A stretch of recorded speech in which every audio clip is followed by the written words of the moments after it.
বিরাট ভুল করলেন প্রফেসর ইউনূস, ঐতিহাসিক ভুল।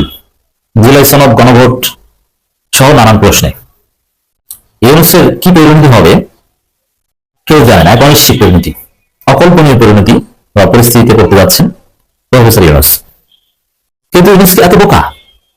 দর্শক, আমি প্রথমে একটু এই জিনিসটা বোঝাই। দেখেন, জুলাই সনদ, গণভোট সহ নানান বিষয়ে প্রেসিডেন্ট অর্ডার বা কোনো আদেশ, আপনি এগুলো নিয়ে যাই বলেন না কেন, তাতে বিএনপি কতটুকু জিতেছে, জামাত কতটুকু জিতেছে, কতটুকু অনিশ্চয়তা, খেলা কোন লেভেলে চলছে, এনসিপির চুপচাপ থাকা, এগুলো নিয়ে নানান রহস্য, লাভ ক্ষতি বিশ্লেষণ, এগুলো চলবে, দ্যাটস ডিফারেন্ট। কিন্তু ব্যক্তি ইউনূসের বিষয়টা, এটা আমরা এখন আলোচনা করবো। ব্যক্তি ইউনূস মানে ইউনূস এবং তার উপদেষ্টা পরিষদ। যদিও এখানে মনে রাখবেন, কোন ভুলের কারণে যদি ইউনূস এবং ইউনূসের উপদেষ্টা পরিষদ বিপদে পড়ে, লেজিটিমেসি ক্রাইসিসে ভোগে, তাহলে সাদিক কায়েমরা, নাহিদ ইসলামরা, এনসিপির ছেলেরা সবাই ভুগবে, সবার পরিণতি হবে এক।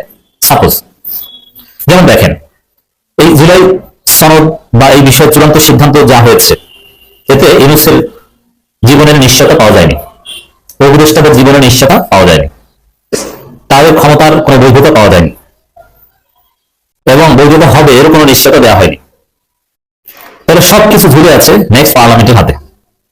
নেক্সট পার্লামেন্ট চাইলে ইউনূস এবং ইউনূসের উপদেষ্টা পরিষদ এবং সমস্ত বিপ্লবীদের ব্ল্যাকমেইল করতে পারবে, বলতে পারবে তোমরা এইটা করে, এইটা করো, তোমাদের জায়গা, জমি, ধন সম্পদ যা আছে রেখে দাও, নইলে কিন্তু ফাঁসি। যদি নেক্সট পার্লামেন্ট, নেক্সট সরকার চায় যে কাউকে দেশ ত্যাগ করতে দিব না, ব্ল্যাকমেইল করে দেশের মধ্যে, রুমের মধ্যে গৃহবন্দী করে রাখা সম্ভব। হ্যাঁ, দেশ ত্যাগ করতে দিব, জায়গা জমি সব লিখে দাও, এরকম পরিস্থিতি কিন্তু তৈরি হয়েছে। যেমন দেখেন, সরকার বিএনপি জানাতে লাভের কথা বলছে না, রাজনৈতিক দলগুলো দিন শেষে তেমন কিছু হবে না, কারণ রাজনৈতিক দলগুলো একটা সংগঠিত শক্তি, তারা সাময়িক বিপদে পড়বে, হয়তো ক্ষমতা আসতে পারবে কি পারবে না, জীবন মরণ প্রশ্ন। জীবন মরণ প্রশ্নটা হবে সরাসরি ডক্টর ইউনূস এবং তার উপদেষ্টা পরিষদ এবং সরাসরি বিপ্লবের নেতৃত্ব দানকারী যারা, সেখানে আমির জামাতও না, আমির জামাত বিপ্লবের নেতৃত্ব দানকারী না, বিপ্লবের নেতৃত্ব দানকারী হচ্ছে নাহিদ, আসিফ, মাহফুজ, সাদিক কায়েমরা, এস এম ফরহাদরা, শাকিল এবং মঞ্জুরুল ইসলাম, জাহিদ, সাদ্দাম, এরা। জামাতের কেউ না, এদের জীবনের কোনো গ্যারান্টি এখন পর্যন্ত পাওয়া যায়নি, যেটা জুলাই সনদের মধ্য দিয়ে পাওয়ার কথা ছিল। কিভাবে আসেন দেখেন, ইউনূসের ভুলটা কোথায়? দেখেন, এই সরকারের কোন বৈধতা এক্সিস্টিং সংবিধান অনুযায়ী নেই। হাসিনার সংবিধান অনুযায়ী, যে সংবিধান নিয়ে হাসিনা পালিয়েছেন, সেই সংবিধানের কোন আর্টিকেলে এই সরকার বৈধ দেখাতে পারবেন? কোথাও না। প্রথম কথা হচ্ছে, হাসিনা পালিয়েছে, হাসিনা পদত্যাগ করে নাই, হাসিনা পদত্যাগ করেছে, কোনো প্রমাণ দিয়ে দেখাতে পারবে না। অর্থাৎ পদত্যাগের উপর ভিত্তি করেই তো একটা কনস্টিটিউশনাল ভ্যাকুয়াম, এবং তার উপর ভিত্তি করে 106 আপিল বিভাগের রেফারেন্স, সেই পদত্যাগপত্র দেখাতে পারবে না। দ্বিতীয় হচ্ছে, আপিল বিভাগের রেফারেন্সের কথা বলা হচ্ছে, আপিল বিভাগের রেফারেন্সের কপি কেউ দেখাতে পারবে না, কারণ যখন আপিল বিভাগের রেফারেন্সের কথা বলা হচ্ছে তখন বিচারপতিরা অনেকে পালাতো ক্যান্টনমেন্টে, তো এটা শুদ্ধ না। আর যদি শুদ্ধ হয়েও থাকে, পদত্যাগ এবং রেফারেন্স শুদ্ধ হয়ে থাকে, তাহলে আপনাকে এই সংবিধান অনুযায়ী 90 দিনের মধ্যে ইলেকশন করতে হবে। 90 দিনের মধ্যে কোনো কারণে না পারলে পরবর্তী 90 দিনের মধ্যে, এর মানে আপনি সর্বোচ্চ 180 দিন বলতে 90, তারপরে ব্যাখ্যা দিয়ে আর 90, কিন্তু 180 দিন পার হয়ে যাচ্ছে অনেক আগে। আপনার বৈধতার ভিত্তি কি? এই সংবিধান কিছুতেই বৈধতার ভিত্তি দেয় না। এই যে গণভোটের সিদ্ধান্ত নেওয়া হয়েছে, আরো নানান কিছু, এগুলো বৈধতার ভিত্তি কি? এটাকে আছে সংবিধানে? আচ্ছা, এবারে দেখেন, এই যে রাষ্ট্রপতির আদেশ জারি করা হয়েছে, রাষ্ট্রপতির আদেশ এবং অধ্যাদেশ দুটোর মধ্যে পার্থক্য রয়েছে। রাষ্ট্রপতি এতদিন সংবিধান অনুযায়ী তার উপর প্রদত্ত ক্ষমতা বলে রাষ্ট্রপতি অধ্যাদেশ জারি করতেন, কিন্তু এবার জনগণের সার্বভৌম ক্ষমতা এবং গেজেটে স্পষ্ট লেখা আছে, অভিপ্রায়ের উপর ভিত্তি করে আদেশ জারি করেছে, যেটা কোনো সাংবিধানিক ভিত্তি নেই। এগুলো একটা অনিশ্চয়তা যে কি করেছেন, মানে এই সরকার কোনো বৈধতা নেই, এবং রাষ্ট্রপতিকে সেখানে ইনক্লুড করেছে। এবং গণভোটটা যদি নির্বাচনে আগে হয়ে যেত, তাহলে ওইটা একদম ফাইনাল পাস হয়ে গেলে একটা কথা ছিল যে গণভোট হয়ে গেছে, গণভোটের রায় হওয়া মানে এটার উপর আর কোনো কথা নেই, আর বাকি রাজ্য ফলাফল টু ইন্ডিয়া।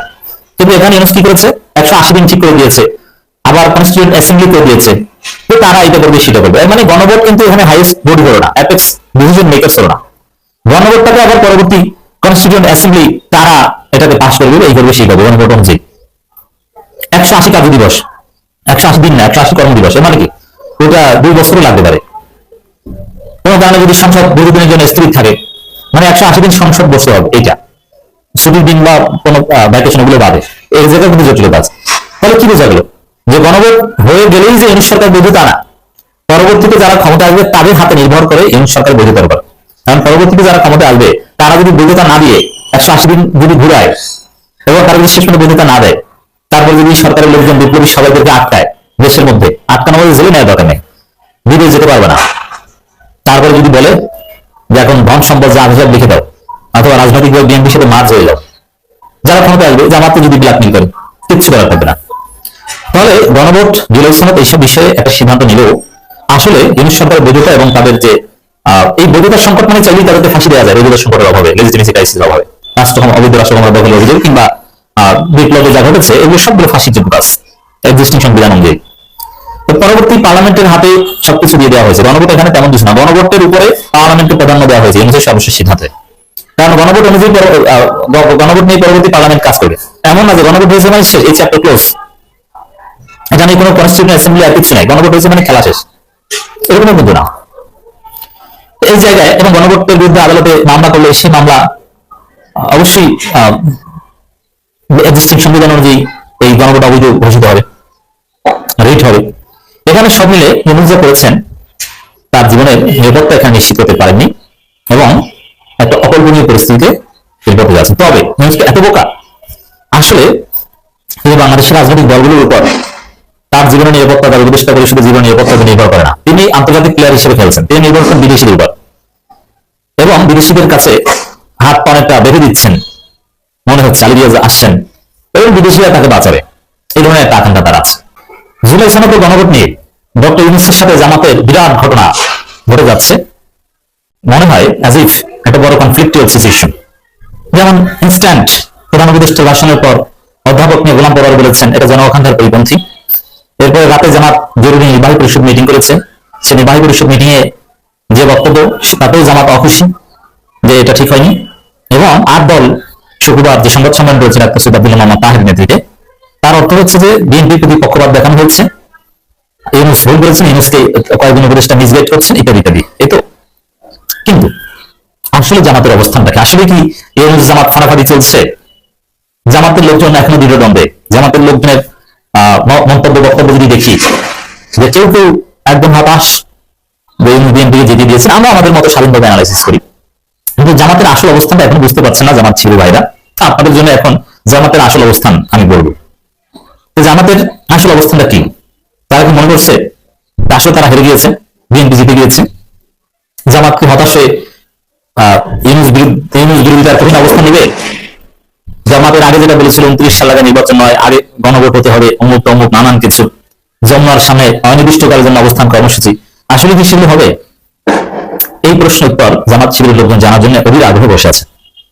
উত্তর হচ্ছে জামাত সরকারের বিরুদ্ধে যা বলছে, ইউনূসকে মিসগাইড করা, অমুক তমুক, এগুলো কথার কথা। ডাক্তার তাহের 8 দলের পক্ষ থেকে যে সংবাদ সম্মেলনে যা বলেছেন ওগুলো কথার কথা, ওগুলো জামাতের আসল অবস্থান না। আসল অবস্থান হচ্ছে জামাত মোটামুটি খুশি, বাচ্চারা এখন হলে ফিরে যাও, ঘরে ফিরে যাও, তেমন কোনো ঝামেলা নাই, এটা হচ্ছে আসল অবস্থান। আপনার দেখবেন যে জামাত জোড়া কোনো আন্দোলন করবে না। তবে একদম সব ঠিক আছে সাথে সাথে ঘোষণা দিয়ে তো যাওয়া যায় না। যেমন পিআর নিয়ে, নিম্নকক্ষে পিআর নিয়ে আন্দোলন, জামাত এক পর্যায়ে যে হাইপ তৈরি করেছে যে পিআর ছাড়া আগামী নির্বাচন হবে না, এটা পিসেব চরমায়, সাহিত্য চরমায়, জামাতের লোকজন বলতে পিআর ছাড়া বাংলাদেশে কোনো নির্বাচন হতে দেওয়া হবে না বলেছিল না?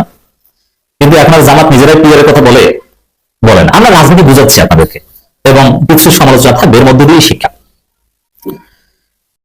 এখন কিন্তু জামাত নিম্নকক্ষে পিআর এর কথা বলে না। এই যে পল্টনের সর্বশেষ যে 8 দলীয় যে সমাবেশটা হলো, লোকে লোকারণ্য বিরাট সমাবেশ, সারা জাগিয়েছিল, অনেক হুমকি দামকি দেওয়া হয়েছিল সেখানে নিম্নকক্ষে পিআর কথা বলেনি। সেখানে জুলাই সনদ এবং নির্বাচন আইন গণভোট, এটাই ছিল একমাত্র ইস্যু বলা যায়। এবারে একটা প্রক্রিয়ার মধ্য দিয়ে ধীরে ধীরে হাইপ তৈরি করে জামাত নিম্নকক্ষে পিআর এর দাবি থেকে সরে এসেছে, জামাত চরমনের সহ 8 দল। এখন প্রধান উপদেষ্টা জাতির উদ্দেশ্যে ভাষণ দিয়েছেন, সেক্ষেত্রে সিং অনেক কথা বলা হয়েছে বা এখনো বলবে, কিন্তু ধীরে ধীরে এই সিদ্ধান্তই বিএনপি জামাত সবাই মেনে নেবে। অলরেডি বিএনপি কাজ মেনে নিয়েছে, যদিও সবার জন্য একটা অনিশ্চয়তা, কিন্তু মেনে নেওয়ার কাজ কিন্তু শেষ। যেমন বিএনপি দিনে কিছু বিরোধিতা করেছে, সমালোচনা করেছে, রাতে খুশি, সব গণমাধ্যমের শিরোনাম এটাই যে দিনে অখুশি, রাতে খুশি বিএনপি। এটা আবার কি? এটা বিষয়টা হচ্ছে এরকম যে আপনি দেখবেন যারা কাপল, বিবাহিত, অনেক ক্ষেত্রেই এটা চারপাশে তাকালে দেখবেন যে কোনো না কোনো কারণে স্ত্রীর সাথে একটু মনোমালিন্য হয়েছে, দিনে কথা কাটাকাটি হয়েছে, কিন্তু রাত যত গভীর হয় ওই মনোমালিন্য, কথা কাটাকাটি, ওটার প্রভাব শেষ হয়ে যায়। এবং যারা মিনিমাম ভদ্র এবং ইটস পার্ট অফ লাইফ, যে কিছু ইখতিলাফ হবে, একটু মনোমালিন্য হবে, এটা রাসূলের সাথে তার স্ত্রীর হবে, কিন্তু রাত গভীর হলে ওটা মনে থাকে না, ওগুলো সব সলভ হয়ে যায়। আর কোনো কারণে রাতে সলভ না হলে সকালে ওটা ওই ঘুমের মধ্যে ভুলে যায়। এটা হচ্ছে রিসেন্ট এবং ভদ্র মানুষের, ভদ্র কাপুরদের চিরচারিত বৈশিষ্ট্য। আল্লাহ রাসূলের ক্ষেত্রে, সাহাবায়ে কেরামদের ক্ষেত্রে এটা করতো। তো বিএনপির অবস্থা হচ্ছে এরকম, দিনে খুব রাগ কিন্তু রাতে খুশি। জামাতের ক্ষেত্রে এখন পর্যন্ত জামাত কথাবার্তা বলছে, এবং সবচেয়ে সিগনিফিকেন্ট বিষয় দেখেন, জুলাই সনদ গণভোট বিষয়ে ইউনূসের সিদ্ধান্তের বিরুদ্ধে জামাত যা বলছে এগুলো বলে কিন্তু কোনো হাইপ তৈরি করতে পারছে না, কোনো পারসেপশন তৈরি করতে পারছে না। আসলে আমরা বলেছি কিন্তু মানুষ এটা মেনে নিয়েছে, জামাতও এটা মেনে নিয়েছে, বিএনপিও মেনে নিয়েছে। এটাই হচ্ছে সত্য কথা। জামাত মনে করছে তাদের কিছু দাবি আদায় হয়ে গেছে, ঘটনা শেষ। জামাতের আসল অবস্থানটা কি আমি বলি আপনাকে। জামাতের মনের কথা, একদম নির্বাহী পরিষদের সবাই তো আইন কানুন বা এই জটিলতা বুঝে না। মজলিস শুরার অধিকাংশই জুলাই সনদ কেন্দ্রিক জটিলতা ব্যাখ্যা করতে পারবে না। জামাতের হাতে গোনা 4-5 জন কেন্দ্রীয় নেতা এগুলো বুঝেন, তাদের মিনিমাম 2 জনের সাথে পার্সোনালি কথা বলে যেটা জানতে পেরেছি, এবং এটাই এখন জামাতের অনেক ফেসবুকে লেখা শুরু করেছে, যে কারণে আমরা তাদের সাথে পার্সোনাল কথা এখন ডিসক্লোজ করতে পারছি, সমস্যা নেই। এটা আমানতের খেয়ানত নয়। কি সেটা? জামাত মনে করেন তাদের একটা বিজয় হয়েছে। কি জামাত বেসিক্যালি চেয়েছে জুলাই সনদের আইনি ভিত্তি, নির্বাচন আইন, গণভোট বা নানান কিছু, এগুলোর অন্যতম অবজেক্টিভ ছিল জুলাই সনদের আইনি ভিত্তি। এখন যেহেতু, এবং আইনি ভিত্তিটা বর্তমান সংবিধান অনুযায়ী নয়, সংবিধান বলে আইনি ভিত্তি না, আইনি ভিত্তি হচ্ছে গণঅভ্যুত্থানের ফলে এবং গণঅভ্যুত্থানকে রেফারেন্স ধরে, মানে জনগণের সার্বভৌমত্ব, জনগণের অভিপ্রায়কে ধরে আইনি ভিত্তি, এক্সিস্টিং সংবিধান অনুযায়ী না। জামাত মনে করে যে এটা তো হয়ে গেছে, মানে আমাদের মূল দাবি আদায়। কি সেটা? যেমন তবে হ্যাঁ, এটা ইউনূস জারি করলে খুশি হতো, কিন্তু চুপ্পু জারি করেছে, এটা নিয়ে জামাত এখন সিরিয়াস না। চুপ্পু কিন্তু সংবিধান অনুযায়ী কোনো অর্ডিন্যান্স জারি করে নাই, তিনি আদেশ জারি করেছেন। জুলাই সনদ আদেশ জারি, আদেশ এবং অর্ডিন্যান্সের মধ্যে পার্থক্য রয়েছে। এবং আদেশ জারি, গেজেটটা যদি আপনি পড়েন, আদেশের গেজেটটা, ওখানে স্পষ্ট লেখা আছে জনগণের অভিপ্রায়, জনগণের সার্বভৌমত্ব, তার ভিত্তিতে আদেশ। এর মানে কোনো সংবিধান এগুলো না। এর মানে এই সরকারের বৈধতা, জামাত যেটা মনে করে যে আর্টিকেল 106 অনুযায়ী এই সরকার বৈধতা, এটা কিন্তু জামাত মানে না। জামাত মনে করে এই জুলাই সনদের ভিত্তি হতে হবে, জনগণের অভিপ্রায় হতে হবে এই সরকারের বৈধতার ভিত্তি। তো এখন আর্টিকেল 106 ওটা তো এখানে থাকলো না, জনগণের অভিপ্রায় এই সরকার বৈধতা। জুলাই সনদে তো আর্টিকেল 106 বলা হয়নি, গণঅভ্যুত্থানের কথা বলা আছে, জনগণের অভিপ্রায় শব্দটা স্পষ্ট আছে, জনগণের সার্বভৌমত্ব শব্দটা স্পষ্ট আছে। অতএব জুলাই সনদের আইনি ভিত্তি জামাতের মানমত হয়ে যাচ্ছে, বাবারা এখন তোমরা হলে ফিরে যাও, ঘরে ফিরে যাও। এবং বিএনপিকে যেসব জায়গায় হাতে হালকেন দেওয়া হয়েছে, জামাত ওটা নিয়ে খুশি। কি সংবিধান সংস্কার পরিষদ, এটা বিএনপি চায় না, এটা জুলাই সনদ প্রধান উদ্দেশ্য লঙ্ঘন করেছে, এটা সালাউদ্দিন বলেছে। এরপরে উচ্চকক্ষে পিআর, এটা বিএনপি চায় না, এটা গণভোটে দিয়ে দেওয়া হয়েছে। আবার রাষ্ট্রপতি প্রধানমন্ত্রী ক্ষমতা ভারসাম্য বিএনপি চায় না, মানে বিএনপির কয়েকটা নোট অফ ডিসিশন উঠে দেওয়া হয়েছে, যাতে জামাত খুশি। জামাত এগুলোকে নিজেদের বিজয় মনে করে এখন ওভারঅল ইউনূসের সিদ্ধান্ত মেনে নিয়ে কাজ করতে যাচ্ছে। জামাতের আসল অবস্থান আশা করি বুঝতে পারছি। আর ওই 8 সংবাদ সম্মেলন, অমুক তমুক যেগুলো দেখেন, ওগুলো হচ্ছে ভান। আসল কথা হচ্ছে আমি যেটা বললাম।